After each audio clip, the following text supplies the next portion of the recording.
Assalamualaikum warahmatullahi wabarakatuh. Waalaikumsalam warahmatullahi wabarakatuh.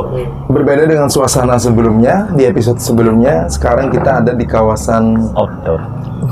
wanita. Oh. Nah, sekarang kita ada di lingkungan para wanita. Sekarang kita ada di Asrama Putri ya, Asrama Banat. Putri Banat Darul Quran Istiqomah. Banat itu apa sih? Banat itu artinya apa lagi? Jamak dari bintun. Bintun, iya Bintun. betul. Bintun, bintani, Bintani, banat. Banat. Buntelan, buntelani, Ya. banat ya. Oh iya. Itu bahasa Arabnya laundry.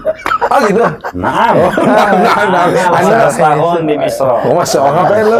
Mencari Fir'aun. Itu dapat lawan Fir'aun. Ada jadi meninggal. Tapi ada apa namanya ini? Ada kisah tentang Fir'aun. Nah, sebelum iya. gua udah mendengar. Apa lo? Kisah Fir'aun. Ini tentang malaikat lo lah. Iya. Ini kisahkan kah? Jangan lu kisahkan. Sebelum Itu kita intermezzo aja dulu. intermezzo dulu. Intermezzo, ya, tuh apa? Sebelum kita ke topik pembahasan yang utama. Ya, itu tapi ini mengutip dari guru kita juga ya bahwa makhluk atau manusia satu-satunya yang pernah diilangi iblis nih Fir'aun. Hah? Fir'aun lah. Fir'aun. Kenapa tadi? Maka aku Tuhan kan. Kenapa? Iya, iya, iya. Maka aku Tuhan, baca iblis aku aja karena pernah aku Tuhan. Padahal Sakti pada Fir'aun. Ngeri pada Pernah Fir'aun. bertamu toh. pertama-tama ulun Tuhan. Makanya itu tadi artinya apa? Luar biasa Fir'aun. Ya, Pak. Aku orang ajak bertamu Tuhan Jakarta semua mengaku Harus Tuhan sama lah. Tuhan. Tapi ada beberapa hal yang memang harus kita, ya itulah karena gini kita bahas ya. Benar lo ulang. Karena Fir'aun ini bagus untuk masalah tata negara. Oh gitu. Tata negara keren. Ya, ada ilmu lah. Ada ilmu di balik di sana. kejahatannya Nah, ya. Oke, sekarang kita akan membahas Jadi Apa? kita jadi Firaun kah? Ada. Kita Iya. jadi Firaun. Tapi asam maras gitu.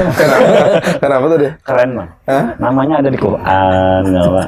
Ya, terus kisah. Oh, ini jadi Abu Jahal bisa juga. Abu Lahab Ada kan juga. juga. Ada juga di Quran. Abu Lahab tuh jadi surah lagi lah. Iya, kan kalau hendak ya. Sudah kan iya. Di belakang kita nih ada 2 buah Vespa. Mau diulang ya. Udah, Jadi kita lang ini kita open bid dari harga 100.000. Jangan. Ini wakaf lah, wakaf coba. Bila udah sak kena wakaf. Jadi walaupun kita nih seorang santri, Seorang santri jadi tidak pernah luput dari masalah hobi. hobi. Nah, Kita- karena hobi motor ini tidak menjadikan itu sebagai kelalaian. kelalaian. Harusnya hobi itu bisa dijadikan menjadi nilai ketaatan.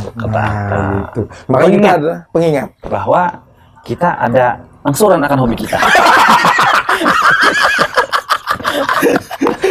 Masih kredit ya? Ada loh kan. Itu kan hobi. Tapi kan di luar kemampuan kadang-kadang kan ya Allah jadi pengingat ya. Wah bulan ini.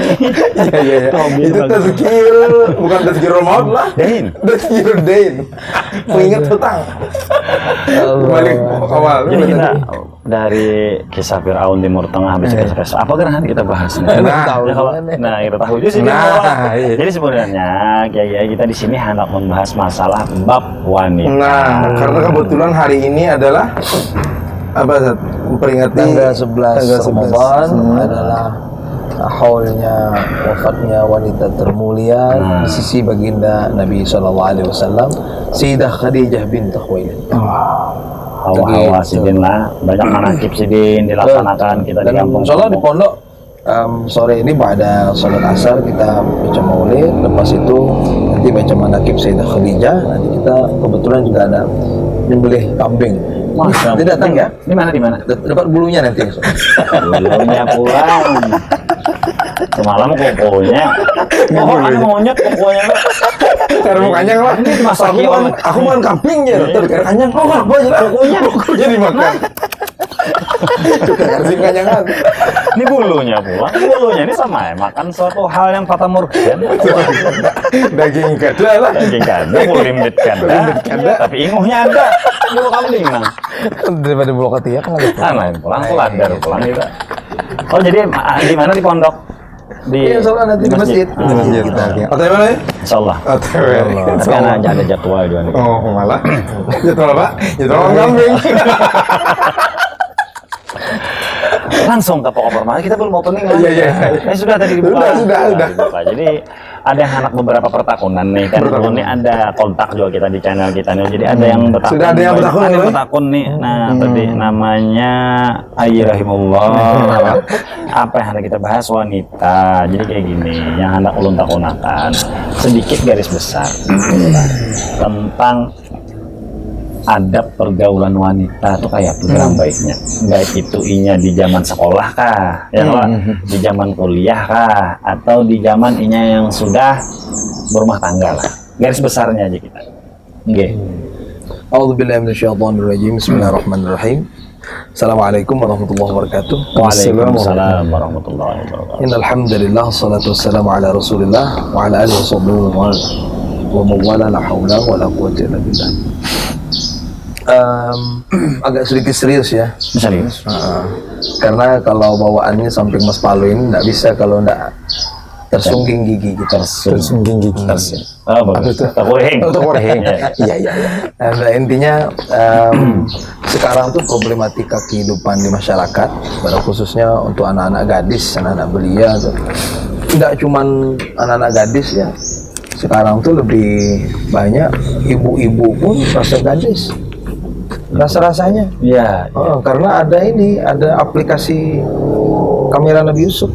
Apa itu? Oh, Kameranya iya. cantik, Oh, cantik. aslinya bekerut. nah itu. Iya, iya. Kamera tipe muslihat. Iya, aplikasi kamera tipe muslihat. Ya. Sebujur apa gitu? Dan Lalu kata kan- tamu yang aslinya.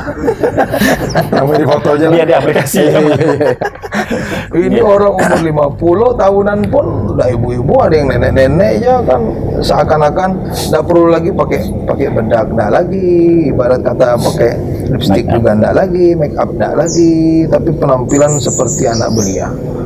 Ini kan jadi apa namanya, jadi problematika kehidupan masyarakat kita juga saat ini. Iya. Jadi kalau ada yang nanya bagaimana sih akhlaknya seorang wanita tuh, Iya. jadi kalau misalnya di Timur Tengah khususnya di Tarif Hadramaut, misalnya di kota-kota yang menganut Islam lebih baik itu, maka anak-anak sebelum akhir balik itu perempuan sebenarnya mereka tuh nggak berhijab. Kalau kita kan balik, sebelum akhir balik. ya sebelum akhir balik itu nggak berhijab biasa aja. Iya. Kalau misalnya kawan-kawan tuh lihat misalnya ada foto anaknya Habib Pulan apa macam belum balik itu ya, umur 5-10 tahun tuh bahkan ada yang masih nggak berhijab. Biasa aja kan? Iya. Biasa. Kenapa? Kalau ditanya ternyata setelah mereka akhir balik, setelah mereka sudah mumayyiz artinya sekitar 10 tahunan, itu sudah mulai ditutup, bahkan pakai cadar, pakai niqab ya, pakai niqab. Lalu bagaimana mengidentifikasikan pas waktu dia mau nanti ta'aruf, misalnya mau nikah apa macam? Ya pas masa-masa dia masih kecil itulah, jadi orang dulu dia yang ini ya, yang rambutnya gelombang itu ya, yang hidungnya begini. Jadi identifikasinya sebelum waktu waktu akhir balik ya. Jadi kenal anak-anak itu di masa waktu masih mumayyiz seperti itu. Tapi itu kan tidak dikenal adat seperti ini di negara kita, khususnya di Indonesia. Itu kalau misalnya di Timur Tengah, khususnya di Hadramaut, itu dikenal sekali seperti demikian. Lalu sekarang seperti apa? Kontekstasi yang kita bicarakan ini adalah konteks yang dalam tanda kutip anak SD kelas 2 pun sudah rasa-rasanya sudah rasa remaja. Begitu pula dengan ibu-ibu umur 50 tahun pun rasa-rasanya juga masih remaja. Kenapa? Ini karena ada kekuatan global dari luar yang memang menyebabkan ini semua terjadi. Mungkin 20 tahun yang silam nggak kenal kita dengan hal-hal demikian. Nggak kenal kan? Nggak tahu kita, belum. Masuk pubertas itu betul-betul ngikutin zamannya, umurnya, usia 14 tahun sampai 17-18 tahun baru pubertas, baru mulai kenal itu kehidupan, baru kenal edukasi seks apa macam itu. Habis itu kalau kita di pondok dulu, kalau bulan Ramadan kayak gini kan kita ngaji Urtuluyun, bab-bab yang berkaitan dengan seksualitas apa macam. Memang ini tarbiyah untuk memahamkan supaya tidak salah pergaulan, salah memaknai hubungan seksualitas. Ini kan sebenarnya adalah nilai ibadah. Wa fi bud'i ahadikum sadaqah. Bahkan dikatakan oleh Nabi Muhammad kan, dan menggauli istrimu itu adalah bentuk sedekah. Kan begitu kan? Sampai ada yang protes tuh, sahabat Nabi kan protes. Walaupun dia menggauli dengan syahwatnya Rasulullah, Kata Nabi Muhammad, ya, dan dia letakkan itu di halal. Kalau seandainya diletakkan di haram, apa yang terjadi? Nah, gitu begitu Islam itu sebenarnya samahah sekali kan. Nah, tapi yang terjadi sekarang ada gambaran kecil, apalagi kita disuguhi ya, kita kadang-kadang disuguhi. Saya itu kaget juga kadang-kadang pas waktu kadang kita buka IG, Facebook apa macam ya, Medsos media lah sosial ya, medsos lah. itu kita lihat bahkan ada public figure terus padahal belum nikah, belum punya pasangan halal, terus tiba-tiba ditanya perihal yang hubungan intim, kenal, tahu sekali dia, detail sekali, seakan-akan itu boleh saja dan biasa saja.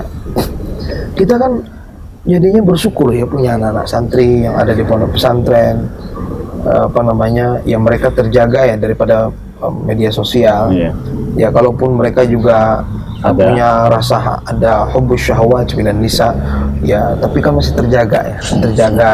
Maka itu bersyukur sekali, saya selalu bilang tuh kepada orang tua santri, saya bilang bersyukur sekali anak-anak kita nih yang ada di pondok nih, mereka tidak menghadapi cobaan problematika yang ada di luar, nggak menghadapi cobaan yang begitu dahsyat di luar. Terjaga dengan Terjaga kondisi sekarang. dalam Orang kalau dulu zaman kita kira-kira kalau mau lihat orang yang gak lengkap bajunya itu ke pantai dulu kan? Iya, Ke pantai dulu, mau kemana dulu, tempat yang memang bisa jadi dia terbuka aurat apa macamnya, cuci mata kata orang-orang dulu kan. Tapi sekarang dia buka HP aja, nggak punya pulsa, nggak punya kuota aja bisa cari wifi gratisan atau tethering sama kawannya kan. Iya. Nah akhirnya sekarang kan cara bermaksiat itu mudah sekali. Begitu mudah. Iya, jadi bagaimana akhlak seorang wanita? Ya kita ya saat ini juga kebetulan, bukan tidak ada yang kebetulan di dunia ini. Kalau kau ingin mulia, maka jaga mata, jaga hati. Jaga mata, jaga hati. Dan jaga telinga. Tapi dia seru jujur banget. Kalau zaman ini lah, kalau mau lihat maksiat kan di HP nyaman bener. Kalau kau nurun bahari, salam ngintip kamar mandi binian dulu. Itu, Hanya melihat. Itu perjuangan. Jadi perjuangan sekarang sama perjuangan dulu tuh beda. Kalau sekarang aman aja. Malah nyaman tinggal scroll. Tapi itu tadi Bang Lawah inilah kuitan lah. Ini letak perjuangannya sekarang di kuitan. Langsung balik kan pembicaraan. Ada belum? Masih kita tentang kamar mandi. Oke. Masih tentang kamar mandi. Siap. Makanya tadi jaga mata, jaga hati. Iya. Ingat ya? Masih tetap jaga mata, jaga hati ya. Terus sebutnya ke kita ya. Jangan adanya ke orang Bang. Jadi PR terbesar orang tua itu berarti sekarang ini lah bila yang ada di pondok, mohon maaf. Ya, kalau istilahnya ulun ada dulu hanya semalam berpendara non salah satu kawan, kalau anaknya ini kan hendak sekolah kedokteran. Ya nangai bahasa Banjarnya. Wah ini menjaga anak tok tahapannya sampai alhamdulillah anaknya tuh manut. Jadi lun sahut ya kan ini lindung lawang gitu ini sudah anak tuh kada ada kawal lagi kita mengontrol sepenuhnya. Jangan lindung lawang kalau ya. Lindung gaguling boleh. Nah, Lindung gaguling. Lindung gaguling pun kan artinya dia bisa buka HP dengan semua keinginan dia. Ya begitu berat sekarang tantangan anak muda, tantangan para pemuda-pemudi. Tidak cuma khusus buat anak muda pemudi yang perempuan saja, tapi juga anak-anak muda yang saat ini juga di luar. Makanya saya sering sampaikan di dalam penyampaian bagi orang tua yang punya anak di luar, mungkin dia sekolah kah, mungkin dia kuliah kah, jangan sampai nelpon anak. Kan biasanya kan ada yang anak perempuan sama ibunya dekat sekali kan, telepon kayak apa nak, tadi makan di mana nak, tadi sahur kayak apa nak, tadi buka di mana nak, karena kayak apa nak. Selalu yang ditanyakan tuh perihal perutnya, tapi tidak pernah nanyakan perihal imannya. Nak sembahyang di mana nak, subuh tadi jamaah nak, kayak apa nak, kabar nak puasanya nak, berapa lembar sudah dibaca Al-Quran sampai siang ini? Nggak ada kan? Sedih. Akhirnya itu memang. Nah makanya itu tadi al-iman yazid wa yanqus. Iman itu kan dia naik turun. Nah sedangkan kita nih kalah sama iklan-iklan di televisi, iklan-iklan di HP. Coba lihat maaf kata nih kan. Ya kalau ibu-ibu kita juga nih kadang-kadang kalau belanja kemana? Belanja sekarang lebih ya, yang warna oranye ya, ada warna oranye, warna hijau, warna merah kan. Itu udah laku betul kan dia. Tapi tiap hari ada nggak kita lihat iklan dia? Ada terus. Dia iklankan terus walaupun udah laku. Iya, odol pasta gigi, ada mie instan apa macam. Walaupun udah laku terbesar di dunia itu mie instan. tetap dia taruh baliho di pinggir jalan, dia taruh di Instagram, dia taruh di Facebook, dia taruh di TV, bayar buat iklannya aja sampai 20-30% Padahal alokasi. produknya paling laku lah. Iya, padahal produk udah laku banget kan, udah bener-bener laku. Tapi kita yang ingin mengingatkan dan menjaga anak kita, diri kita di dalam kesesatan dunia dan kelalaian dunia ini kok nggak pernah. Sehari sudah semalam aku ingatkan, aku pokoknya seminggu sekali, barang hari Jumat barang aku teleponnya anak, sudah aku sembahyang, nenek ingatkan. Bukan sebulan sekali, seminggu sekali, tiap hari bahkan tiap detik. Jangan sampai mereka lepas, karena bagaimanapun seorang anak masih tetap menjadi tanggung jawab orang tuanya sampai dia diakadkan untuk menikah. Perempuan. Iya, perempuan khususnya. Laki-laki juga demikian. Jadi kalau sudah akad nikah, barulah dia menjadi tanggung jawab suaminya berikutnya. Itu estafetnya begitu. Jadi yang hari ini punya anak, hati-hati. Yang hari ini punya anak-anak, hati-hati. Jangan hanya memikirkan apa yang dia bisa beli, apa yang dia makan, tapi apa yang dia kerjakan dan dia amal solehkan untuk hari itu. Kira-kira demikian. Dari ibda binafsik ya, kita mulai dari diri kita sendiri sebagai orang tua. Memulai dari diri kita. Ya. Oke. Nah, Ustaz, sekarang Ngeri ya. ngeri sedap. Kalau ini tamparan keras sebenarnya. Merasa tegang tadi, merasa tegang. yang diingatkan tadi, karena aku sedih itu. Ingat kuitan itu, diingatkan aku. Di mana anak ikam sembahyang Selalu kayak itu selalu gitu, Mbak arwah. Harapan lah. Harapan ke kenyataan kah? Wah, ini mengingatnya. Padahal ditakmunin lah, gamatan aja. Nah, jadi berbicara tentang wanita, berarti tadi adab kita mendidik anak tuh berarti maksudnya peran ibu lah, maksudnya orang tua lah keseluruhannya lah. Tapi karena wanita ini adalah makhluk yang multitasking, kan kita apalagi seorang ibu ya. Apa itu artinya? Multitasking ini kan Mampu melakukan satu waktu dengan banyak kegiatan. Nah, itu. Nah, jadi menjaga anak sambil mengurusi lantai rumah, mengurusi perabot, mengurusi laki apa segala itu kawa bebinian. Jadi banyak-banyak disanggungi keilmuan, mulai pendidikannya mulai sejak dini lah kalimatnya gitu. Kalimat saya untuk anak santri putri ini selalu bilang gini, kalian siap di masa depan, ya. Bukan siap di depan masa, tapi kalian akan siap menjadi pendidik bagi pemimpin di masa depan. Artinya mereka lah yang nanti akan mendidik anak-anak mereka. Karena kan al-ummahat madrasatul ula li abnaiha. Karena perempuan itu menjadi madrasah pertama untuk anak-anaknya nanti. Pendidikan pertama. Madrasah itu bukan cuma pendidikan, tapi segala bentuk. Nah, segala bentuk. Ini madrasah ini ngajar, dia ada istirahatnya dan lain sebagainya. Korban pertakunannya berbicara tentang madrasatul ula. Berarti kan ada kurikulum nih. Nah, menurut Pian, ya Allah, sebagaimana yang pengalaman nih lah ibaratnya kan perjalanan hidup nih yang kita lihat, apa gerang kurikulum yang wajib dimiliki seorang calon ibu nih atau wanita untuk menghadapi rumah tangga, menghadapi masyarakat, contohnya banat-banat. Ya kalau apa kira-kira kurikulum yang harus dimilikinya, entah itu bab fikih kah, entah itu keilmuan tentang Quran. Simpelnya begini, Nabi Muhammad itu kan negur bagi para pemuda nih ya, ayo syabab. Ya syabab. Maaf, yang di hadis yang satunya, tungkahul mar'ah di arba. Ya, tungkahul mar'ah di arba itu kan dimana sering kan wanita, nikahilah wanita itu untuk 4 perkara. Bukan itu artinya. Bukan 4 ikong lah. Beneran nih, mana nih? 4 perkara. Salah bicara. Tagur ya. Iya. Tungkahul mar'ah li arba. Limaliha wa li nasabiha wa li jamaliha wa li diniha fadhfar bidzatid din taribat yadak. Gitu kan hadisnya Nabi itu. Ini kata Nabi, bukan nikahilah akan engkau perempuan itu karena 4 perkara.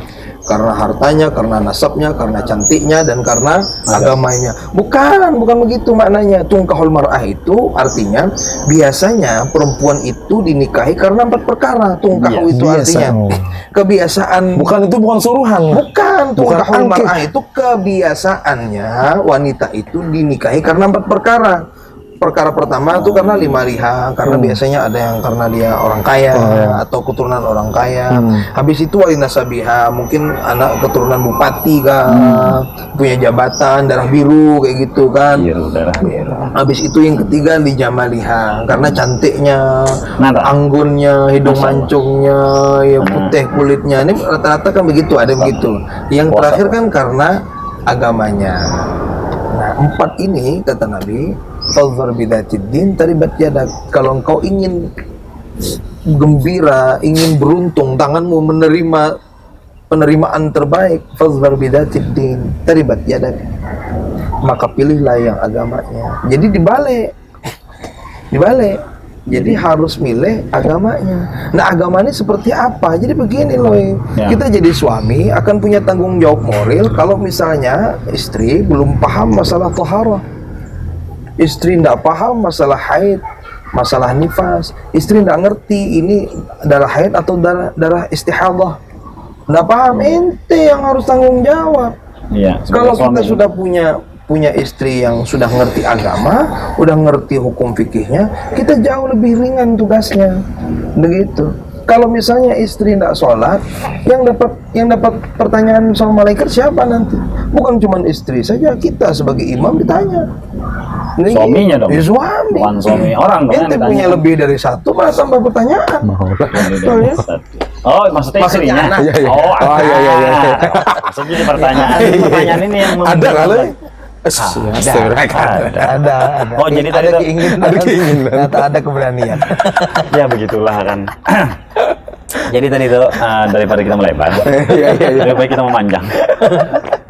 Yang paling bagus lah bisa adalah cari yang sudah ada sangu agamanya gitu. Iya, tapi memantaskan diri juga. Iya. Kita udah pantas belum dapat yang gitu. Ibu jul pulang. Oh iya, ini Anak kiai kena lah. Hafalan Anas. Ya, Untung ada anu mamanya Quran je lah. Umur Quran saya Fatihah pada. Ya bagus pengringkasan. iya, jadi simpelnya sih agama tuh mulai dari mana? Agama tuh penting semua, makanya kan Islam tuh harus jadi identitas diri kita. Cara berpakaiannya, cara adab makannya, cara membersihkan dirinya, ya toharoh itu tadi kita. Cara bergaul tutur sapanya, cara berbicaranya. Kalau orang yang ngerti agama, perempuan tidak mungkin dia ngangkat suara lebih dari suaminya. Asik jadinya kan. Lemah lembut. Lemah lembut bukan berarti dia harus lemah lembut terus, tidak juga. Kadang-kadang ada kalimat yang mungkin mengingatkan kita di dalam kebaikan, tapi dalam apa namanya, mungkin pas waktu kita lagi marah dia pasti akan tenang, dia pasti akan bukan ikut meradang tapi ikut menenangkan. Tapi dikala dia sedang marah, kita pun sebagai suami yang soleh juga akan lebih tenang, Meredam lah. meredam. Ya, kata apa namanya, bapak saya dulu tuh bilang begini, nak, kau ini kalau udah punya istri, kau harus jauh lebih sabar, 2 kali lipat harus lebih sabar. Kebetulan istrimu bukan orang sini, dia tidak punya keluarga, dia tidak punya saudara, maka sabarmu harus 3 kali lipat. Maka Sabarnya 3. sabarnya 3 kali lipat. Istrinya 1 aja. Siap. Nggak usah diperjelas. Oke. Sabarnya yang 3 tadi diingat. Oke.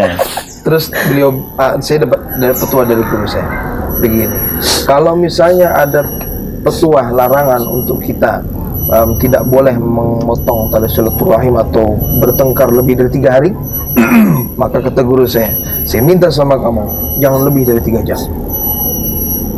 Itu kalimatnya begitu, simpel sih, jangan lebih dari 3 jam. Dipersingkat lagi. Iya. Terus bagaimana caranya? Dulu belum ada WhatsApp apa macam, belum ada. Dulu kan BBM itu juga orang kaya aja yang punya BlackBerry dulu ya. Terus bilang nih, kalimatnya sederhana, namun akhirnya bisa kami laksanakan sampai detik ini. Dan nikah hampir 16 tahun dan tidak pernah yang rasa-rasanya bertengkar hebat tuh tidak ada.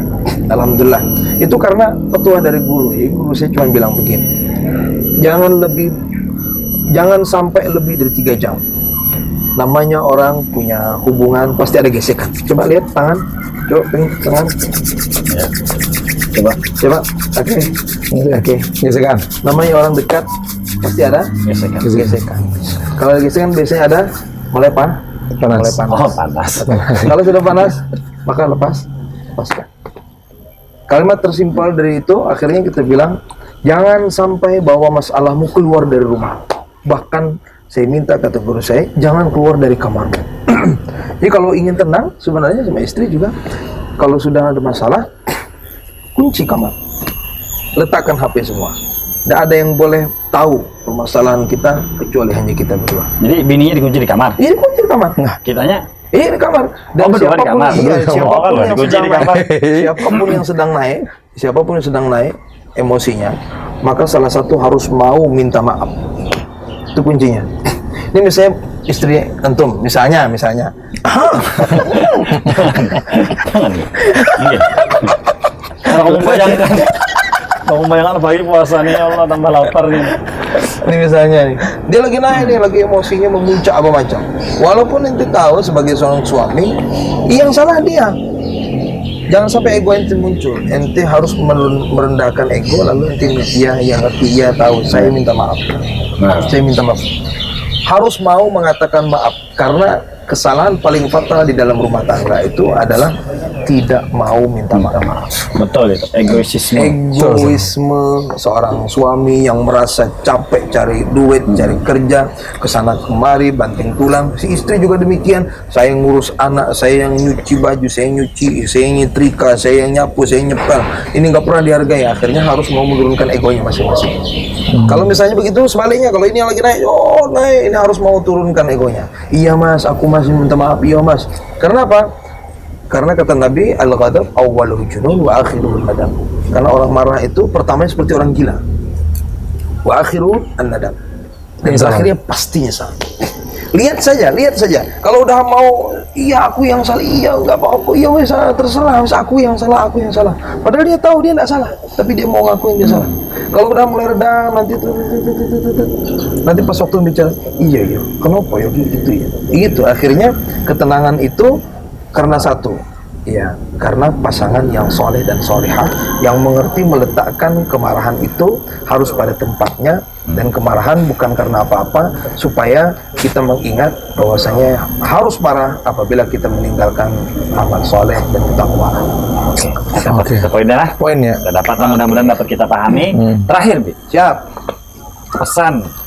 Ini khusus banat atau khusus wanita yang generasi Z sekarang. Oke. Ya kalau menghadapi keadaan zaman yang serba medsos, serba hendak viral, ya kalau serba mudah terbuka kalimatnya, maupun itu rahasia diri yang curhat di medsos, apa itu maksud tulun pesan gasan buhan harim-harim yang di luar nih, yang generasi Z sekarang yang menghadapi keadaan kondisi zaman sekarang nih. Harus punya jadwal untuk pegang gadget. Oke. Pertama, kalau gadget masih di tanganmu, kau sedang memegang salah satu pintu maksiat terbesar di dalam hidupmu. Jadi harus punya jadwal lah. Kalau kau ingin selamat, maka jadwalkan itu dengan baik, dan jangan sampai gadgetmu menjerumuskanmu di dalam kemaksiatan dan kesalahan. Gadget. Sekarang generasi Z itu tidak ada yang sulit. Kalau kita dulu, jangan berjalanan malam lah, jangan itu porsi berikutnya. Tapi semua kesalahan, maaf, ada yang anak perempuan umur 13-14 tahun digondol itu sama pacar online-nya, keluar rumah hilang, diculik lah dalam tanda kutip. Mereka tuh kayak muka melari. Kenapa? Berawal dari medsos. Bahayanya medsos kalau tidak tersaring. Ya, saya bilang orang tua harus betul-betul selektif, harus betul-betul jaga. Makanya paling simpel bagi orang tua, kaitkan semua akun medsos anak-anak kita dengan punya kita. Jadi pakai satu akun Google Gmail saya. Kalau saya pakai Gmail itu semua HP anak saya itu connect saya. YouTube anak saya itu saya tahu semua. Apa yang dia buka itu saya tahu semua.